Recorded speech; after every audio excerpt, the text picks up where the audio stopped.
Hi, Recovery Girls. I'm Kristen.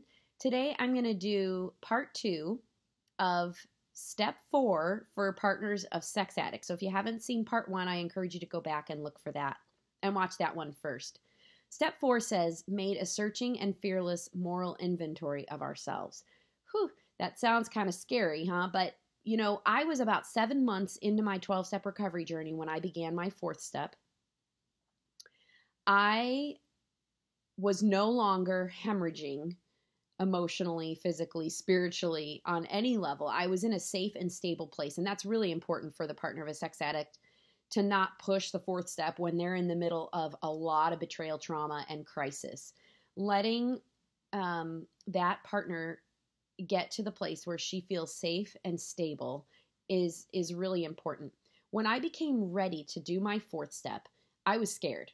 I mean, what am I going to find when I do a searching and fearless moral inventory of myself?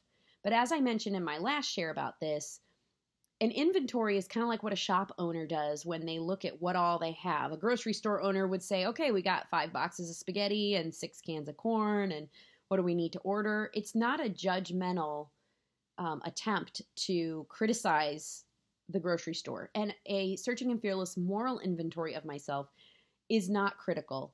It's not judgmental. And that's one of the beauties of doing this with a sponsor who has worked a program themselves. Because in this process, I get to know myself and I get to see myself through someone's eyes who is releasing judgment and criticism and blame and is accepting me and loving me and yet helping me explore and look at the things in my life that are no longer serving me. Look at the assets that I have, but also the assets that have gone awry, my character defects. Some of my big ones were control and people-pleasing, image management, etc. Okay, it was a very long process for me to do a 4th and a 5th step because we did a really thorough one. But, it was so freeing for me because I saw through my sponsor's eyes the acceptance and love of God. And that was so shame-reducing and so freeing.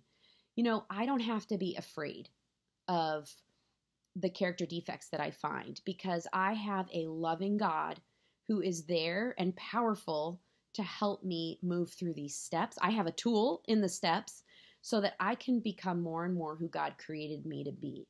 So the 4th step is not a place to self-flagellate, to punish myself, to look at what I did to cause the addict in my life to act out or to drink or whatever they do.